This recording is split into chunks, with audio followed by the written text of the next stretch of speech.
School থেকে আসলো, duty থেকে এখন আসলো, এখন ভাত বাড়বো। এর উঠতে দেখা তো ভিডিওটা এগুলো মেরা নিয়ে এগুলো মেরে পালক পরাঠা বানানোর জন্য পালকের পাতাগুলো ওখান থেকে নিয়ে তারপরে ধুয়ে মিক্সিতে পেস্ট করে এখানে আদা রসুন তারপরে কাঁচা লঙ্কা লবণ দিয়ে আটার সঙ্গে মিক্স করে নিয়েছি, জল দিইনি। তো আমার আটা মোথা হয়ে গেল, এখন আমি পুরি করব কয়েকটা। আর আমার মেয়েকে দিলাম এমনিতেই সিম্পল পুরি, আর ওই যে কী জন্য বলে এগুলো সুজির হালুয়া, তো সুজির হালুয়াটা করে দিয়েছি। আমি চটপট পুরি করে নিয়ে নিই।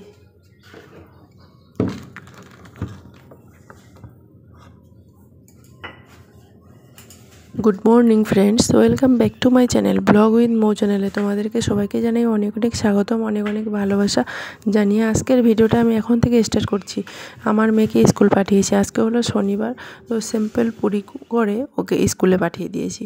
তারপরে আমি ভাবলাম পালকগুলো আছে, তাহলে পালকগুলো একটু বেছে নিয়ে ধুয়ে নিয়ে তারপরে একটু পেস্ট করে নিলাম, পেস্ট করে নিয়ে এখন পুরি করছি। তো দেখো পালক পুরি খেতে কার না বেশি ভালো লাগে, এর সাথে যদি আরও রায়তা হয় না আরও হেভি লাগে।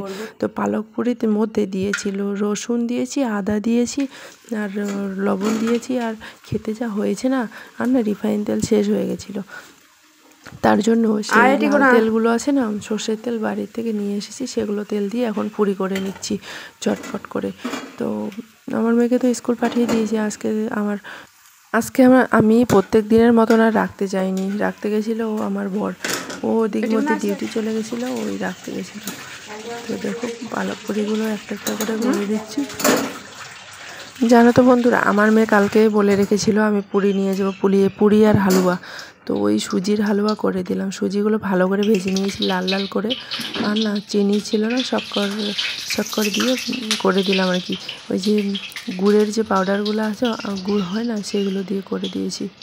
তো চলো আমি ঝটপট করে পুরিটা করে নিই তাড়াতাড়ি করে। আর আমার বোন একটু ভিডিও করে দিচ্ছে, ওই বই পড়ছিল, তো ওকে বললাম একটু ভিডিও করে দে, তো একটু ভিডিও করে দিচ্ছে একটুখানি। আর সকালবেলা ঘুম থেকে উঠে এই সকালবেলা ফ্রেশ হওয়া থেকে শুরু করে খুব মুশকিল লাগে, জানো তো। সকালবেলা আটা সানো, মানে খাবার বানাও, লাঞ্চ বক্স প্যাকিং করো, এইগুলো না খুব একদম মানে একাই কাজ করতে করতে না বিরক্ত হয়ে গেছি। তো আমার বোন আসার পর থেকে একটুখানি আমার রেস্ট মিলছে, জানো তো। মানে ও হাতে হাতে সব কাজ করে দিচ্ছে বলে তো আমার একটুখানি রেস্ট আর কি পাই। তো ভাজা হয়ে গেল, তো এখন দেখো চলো এখন নামিয়ে নিচ্ছি পুরো। এখন চলো একটু খেয়ে নেওয়া যাক গরম গরম পুরি।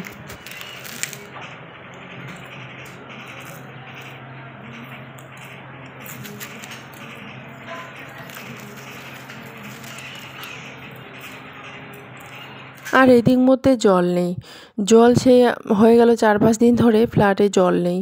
ওই কিচেন থেকে জল ভরে ভরে নিয়ে আসতে হয় বাথরুমের দিকে। তো আমি কাপড় অনেকগুলো আছে, স্কুল ইউনিফর্মগুলো আছে, আজকে শনিবার ওই সাদা ড্রেস পরে গেছে, আর যেগুলো অন্য মানে ওই রেগুলার পরে যায় সেই ড্রেসগুলো ধুয়ে দিতে হবে, তা না হলে কালকে কেমন রোদ হবে না হবে, সোমবার আবার স্কুল আছে, ওই জন্য আজকেই দেখো ধুয়ে দিচ্ছি। আর একটা বেডশিট ছিল, বেডশিটটা ধুয়ে দিয়েছি, কটনের বেডশিটটা এখন তুলে রেখেছি, আর ওই ভেলভেটের বেডশিট আছে না, ওটা বিছিয়ে দিয়েছি। কারণ এখন ঠান্ডার দিন তো, ভেলভেটের বেডশিটটা দিলে কী হয় বলো তো, তাড়াতাড়ি গরম লেগে যায়। আর কটনটা বিছালে কী হয় বলো তো, ওই ঠান্ডা ঠান্ডা, কটনের চাদর এখন ঠান্ডা ঠান্ডা। আর এখানে এত পরিমাণ ঠান্ডা পড়ে গেছে কি বলবো, আমার চাদর তো একদম শরীর থেকে পড়ছেই না, 10টা-11টা বাজে তবুও চাদর আমি রাখি রে, এত পরিমাণে ঠান্ডা, প্রচণ্ড পরিমাণে ঠান্ডা। তো গরম জল করে গরম জলে কাপড়গুলো ডুবিয়ে রাখছি, আর একটুখানি সার্ফ দিয়ে ডুবিয়ে রাখছি। আর এদিক মধ্যে দুধওয়ালাও ফোন করে দিবে, তো তার আগে আমাকে কাপড় চোপড় ধুয়ে রোদ্রে দিতে হবে। আর ব্যালকনিটাতে না এখন খুব সকালবেলা থেকে এই 10টার মধ্যে অবধি রোদ পায়, তারপরে আর রৌদ্র পায় না। আর ওই জন্য তাড়াতাড়ি করে আমি ধুয়ে ওই রোদ্রে দিয়ে দিব। সকালবেলাতেই রোদ উঠে আর তো 12টা-1টা সময় তো আর রোদে পায় না। এখন আমি ধীরে ধীরে কী করবো জানো তো, ওই ডিসেম্বর মাসটায় আমাকে ছাদের উপরে গিয়ে ওখানে বসে থাকতে হবে রোদের জন্য। তোমাদেরকে দেখাই কি কি হলো, রান্না বান্না করলাম, তারপরে মোবাইলটা অন করলাম। এই দেখো কি, এগুলো হচ্ছে বাদামগুলো এখানে দিয়ে, এই বাদামগুলো ভেজে এর চাটনি হবে। কালকে কাঁচা বাদাম কিনে নিয়ে এসেছিলাম, এর হবে চাটনি।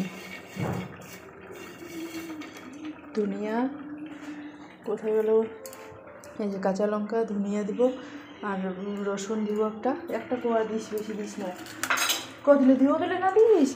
তারপরে দেখো এখানে অগর কড়াই ভাজলাম, সিম ভাজলাম, ক্যাপসিকাম ভাজলাম, বেগুন ভাজলাম একসঙ্গে। রান্না বান্না করার আগে, কাপড় চোপড় ধোয়ার আগে আমি ভিডিওটা এডিটিং করলাম। এডিটিং করা ছিল না, তারপরে এডিটিংয়ের পরে ভিডিওটা আপলোড করে তারপরে ভাত বসিয়ে দিয়েছিলাম। ভাতটা রান্না করার পর একটু গেছিলাম গ্রাউন্ডে, আর ও দেখো এসে আমাকে ডিস্টার্ব করছে। এর মুখটা দেখা গো, ভিডিওটা খারাপ করে দাও রাশি তা ভালো করে তো পারছি দেখছি। তো এই যে নীলাক্ষী রিমির মাসি রুটি করলো, এই যে রুটি করে নিয়ে আসলো। দেখো ও রুটি করলো আজকে, দেখো কেমন রুটি করেছে, দারুণ দারুণ রুটি করেছে। মানে এর আগে রুটি করেনি, মানে করেছিল, কিন্তু আজকে ও নিজেই নিজেই আটা সেনে নিজেই রুটি করে নিয়ে আসলো। দেখো এখন এই যে জ্যামটা খুলছে, জ্যাম দিয়ে এখন রুটি খাবে এরা। और मम्मी को एक लाइक भी मत करना। ওদিক মধ্যে ও ডিউটি থেকে আসলো আর আমার মেয়েও স্কুল থেকে আসলো, তো একসঙ্গে এসে তারপরে এখন ভাত বাড়ছি, ভাত নিয়ে এখন খাবো। তো ও এত ডিস্টার্ব করছে, মানে মোবাইলটার সামনে, ক্যামেরাটার সামনে এসে মানে মোবাইলটা মানে ভিডিওটা খারাপ করে দিচ্ছে। আমার বোন ভিডিও করছিল, ও বলছে আমি দেখছি কী কেমন করে ভাত বাড়ছে। তো চলো, তো ভিডিওটা আজকে যদি ভালো লেগে থাকে অবশ্যই একটা লাইক করে, কমেন্ট করে, সাবস্ক্রাইব করে পাশে থাকবে। আর যারা এখনও আমার চ্যানেলটা সাবস্ক্রাইব করোনি প্লিজ চ্যানেলটা সাবস্ক্রাইব করে দিবে।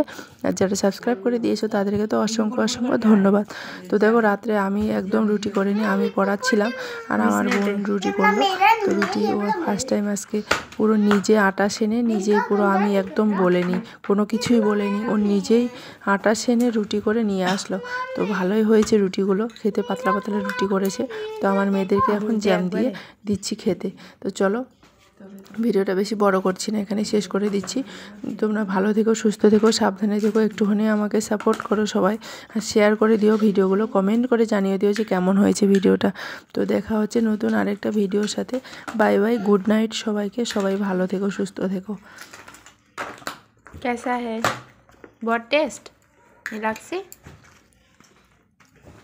3 टिया